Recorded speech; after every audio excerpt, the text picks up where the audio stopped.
प्रश्न आपकी स्क्रीन पर है। मैं समझा देता हूँ। एक रॉड है बच्चों, यूनिफॉर्म रॉड है, मतलब उसका जो मास डेंसिटी है वो यूनिफॉर्म है। एल लेंथ की रॉड है, एम उसका मास है।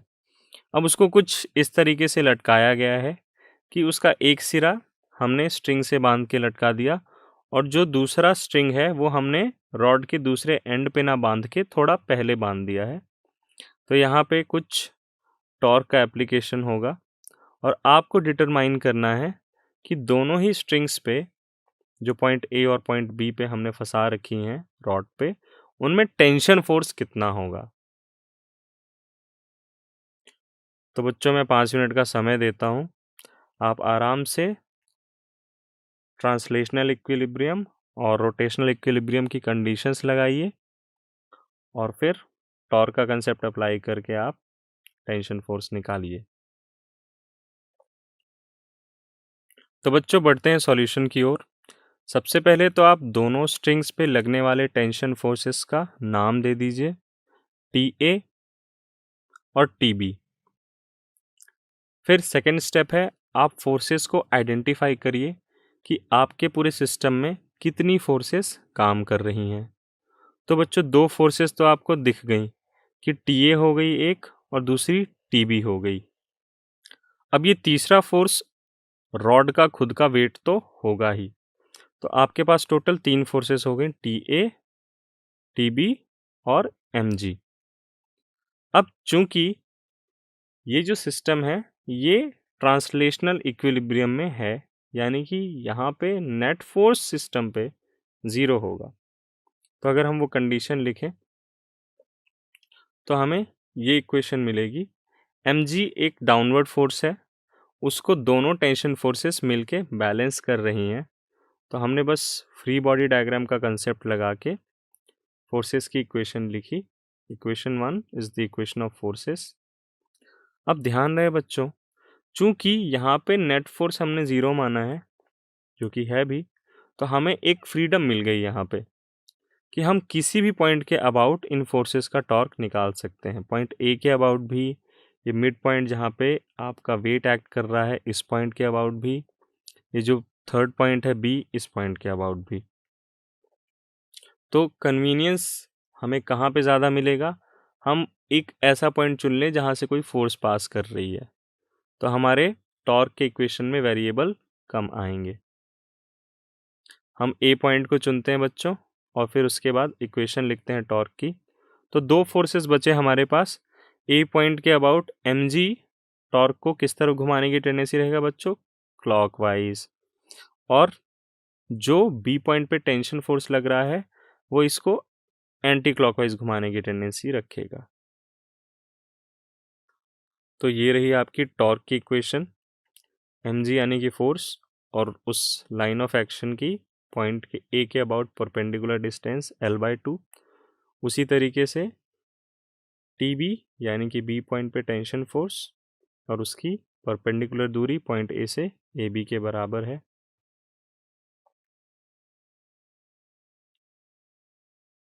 तो यहाँ पे सॉल्व करने पे बच्चों टी बी की वैल्यू 2mg/3 आती है। अब इस वैल्यू को आप वापस इक्वेशन 1 में पुट करेंगे तो उससे आपको टी ए की वैल्यू mg/3 मिल जाएगी।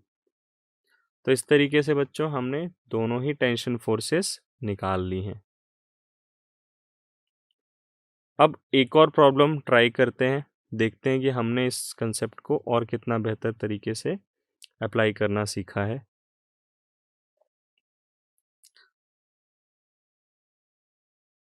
ये एक आपको सेटअप दे रखा है, एक ऑब्जेक्ट दे रखा है, आप इसको रॉड मान सकते हैं ए बी। यहाँ पे दो फोर्सेस लग रहे हैं पॉइंट सी और पॉइंट डी पर, 20 न्यूटन और 30 न्यूटन के। आपसे पूछा है determine the point of application of third force for which body is in equilibrium when forces of 20 Newton and 30 Newton are acting on the rod as shown in the figure। यानी कि आपसे पूछ रहे हैं कि एक तीसरा फोर्स लगेगा बच्चों यहाँ पे और आपसे उस तीसरे फोर्स के पॉइंट ऑफ एप्लीकेशन के बारे में पूछा है कि उसकी लोकेशन क्या होगी। अब आप खुद सोचिए बच्चों कि वो कहाँ पे हो सकती है। वो सी के पहले होगी, सी और डी के बीच में होगी, या डी के और बी के बीच में होगी। आप वैसे टॉर्क का rotational right hand thumb rule वाला कंसेप्ट लगा के एक अनुमान तो लगा ही सकते हैं कि उस पॉइंट की प्रोबेबल लोकेशन कहाँ पे होनी चाहिए। आइए बच्चों इसे सॉल्व करें। तो बच्चों क्वेश्चन में आपको बता रखा है कि body has to be in equilibrium. तो सबसे पहले हम ट्रांसलेशनल इक्विलिब्रियम की कंडीशन लगा देते हैं। हमने माना कि डी और बी के बीच में कहीं कोई पॉइंट होगा जहाँ पे आपका फोर्स लगेगा। तो ट्रांसलेशनल इक्विलिब्रियम की कंडीशन लगाने पे हमें एफ फोर्स की वैल्यू मिल गई। थोड़ा कॉमन सेंस वाली बात है बच्चों कि 30 न्यूटन अगर नीचे लग रहा है और 20 न्यूटन ऊपर लग रहा है तो आपको वर्टिकल फोर्सेस बैलेंस करनी है। तो हम इसे समझ सकते हैं कि 10 न्यूटन अपवर्ड लगेगा, तभी इसके ऊपर नेट फोर्स 0 होगा। अब हमें फोर्स मालूम हो गया है, हमें बस उस फोर्स की लोकेशन चाहिए। तो चूंकि नेट फोर्स 0 है तो हम point A B C D में से कोई भी पॉइंट चूज कर सकते हैं अपना नेट टॉर्क निकालने के लिए, जो कि इक्विलिब्रियम की कंडीशन में वो भी 0 होगा। हम पॉइंट सी चुन लेते हैं बच्चों, उससे हमारा एक टॉर्क ओमिट हो जाएगा एक फोर्स के उस पॉइंट से पास होने के कारण। तो for rotational equilibrium torque about point C is 0। तो पॉइंट सी के अबाउट हमने सारे फोर्सेस जो यहाँ पे हमने आइडेंटिफाई कर रखे हैं 20 न्यूटन, 30 न्यूटन और 10 न्यूटन, इनका हमने टॉर्क निकाला। तो इससे हमें एक्स की वैल्यू मिली 60 सेंटीमीटर। अभी 60 सेंटीमीटर बच्चों कहाँ से होगी? जिस पॉइंट के अबाउट आपने टॉर्क निकाला है। ठीक है, तो बच्चों अगर हम एंड ए से बात करें तो उस पॉइंट की दूरी जहाँ पे हमने फोर्स एफ लगाया है वो हो जाएगी 60 + 10 यानी कि 70 सेंटीमीटर।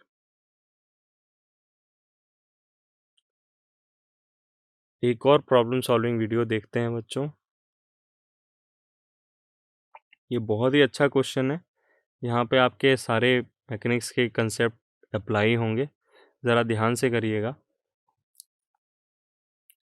तो यहाँ पे एक यूनिफॉर्म रॉड है एम मास की जिसका लेंथ एल है। इसको हमने दीवार के एक कोने से टिका रखा है थीटा एंगल पे, और चूंकि टिका रखा है वो फिसल नहीं रही है, इसका मतलब वो इक्विलिब्रियम पे है। तो इस प्रॉब्लम को हम वही कन्वेंशनल अप्रोच रखेंगे जो हमने बाकी प्रॉब्लम्स के लिए रखी थी। पहला स्टेप फ्री बॉडी डायग्राम बनाएं। दूसरा स्टेप फोर्सेस को आइडेंटिफाई करें। तीसरा स्टेप ट्रांसलेशनल इक्विलिब्रियम के लिए फोर्सेस की इक्वेशन लिखें। और फिर चौथा स्टेप रोटेशनल इक्विलिब्रियम के लिए आप टॉर्क की इक्वेशन लिखें।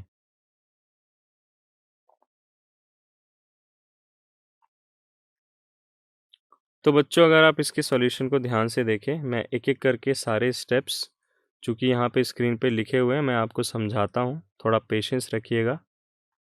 तो बच्चों पहले स्टेप से शुरुआत करते हैं, हम सारे फोर्सेस को आइडेंटिफाई कर लें। सबसे पहला कॉमन फोर्स जो इसके सेंटर ऑफ मास से पास होगा ये हो गया आपका रॉड का वेट, फोर्स ऑफ ग्रेविटी। दूसरा फोर्स हो गया बच्चों ये जो फ्लोर पे जिस कॉर्नर पे टिका हुआ है इस एंड पे दो फोर्सेस लगेंगे, वो दोनों कांटेक्ट फोर्स होंगे। पहला कांटेक्ट फोर्स इस पॉइंट पे लगने वाला नॉर्मल, और दूसरा कांटेक्ट फोर्स जो इसके परपेंडिकुलर होता है यानी कि फ्रिक्शन। सोचो बच्चों अगर फ्लोर चिकना होता तो आपकी रॉड किस तरफ फिसलने की टेंडेंसी रखती? राइटवर्ड्स। तो ये पॉइंट जो बी पॉइंट है ये भी राइटवर्ड्स फिसलने की टेंडेंसी रखता, बट चूंकि ये इक्विलिब्रियम में है यानी कि इसको फ्रिक्शन फोर्स ने रोक के रखा है, so friction force must act leftward. तो ये क्लैरिटी भी आप रखेंगे। तो ये फ्रिक्शन फोर्स लग गया। उसी तरीके से इस फ्रिक्शन फोर्स को बैलेंस करने के लिए ये जो नॉर्मल फोर्स है एंड ए पे लग रहा है, तो अगर हम हॉरिजॉन्टल और वर्टिकल इक्विलिब्रियम ऑफ फोर्सेस लिखें, जो कि आपकी ट्रांसलेशनल इक्विलिब्रियम की कंडीशन होगी, जो हमने पढ़ा है नेट फोर्स ज़ीरो।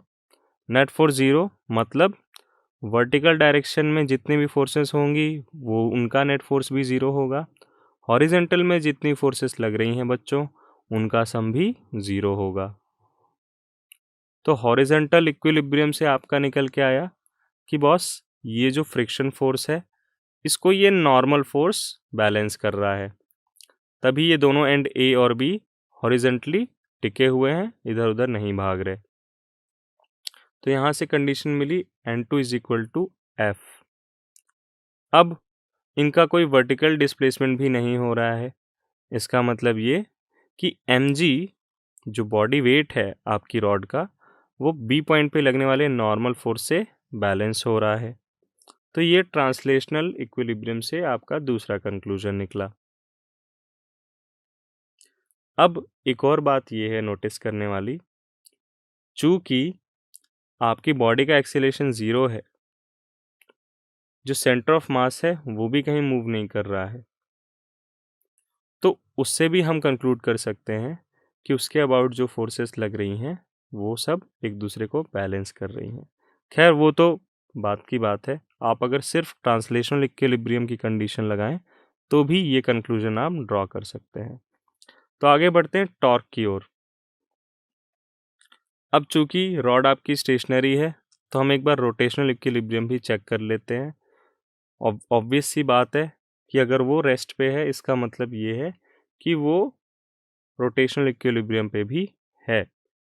तो अगर हम पॉइंट ए के अबाउट, इस पॉइंट के अबाउट सारे फोर्सेस का टॉर्क निकालें, तो पहले देखें mg का टॉर्क क्या होगा। ये इसको क्लॉकवाइज घुमाने की टेंडेंसी रखेगा।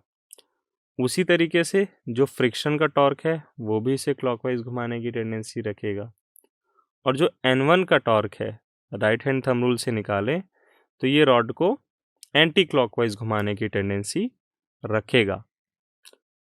तो ए पॉइंट के अबाउट इन तीनों के ही जो रोटेशनल इफेक्ट हैं या इन तीनों के जो टॉर्क हैं उनका सम ज़ीरो आना चाहिए। तो सबसे पहले अगर हम इस बॉडी वेट की बात करें, mg की बात करें, तो आप देखें कि ये जो पॉइंट है जहाँ पे आपका फोर्स लग रहा है ये रॉड का मिड पॉइंट है। एक्चुअल में ये इसका मिड पॉइंट है।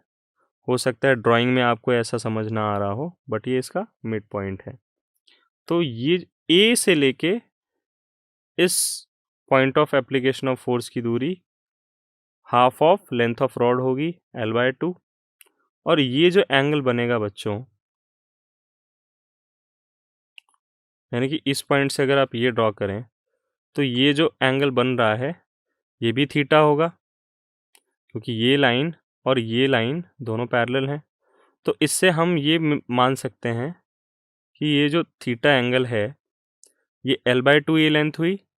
तो आपकी ये जो परपेंडिकुलर लेंथ है line of action of force की रेफरेंस पॉइंट से परपेंडिकुलर लेंथ ये L/2 cos थीटा होगी। उसी तरीके से अगर मैं इस फ्रिक्शन फोर्स की बात करूं तो ये लेंथ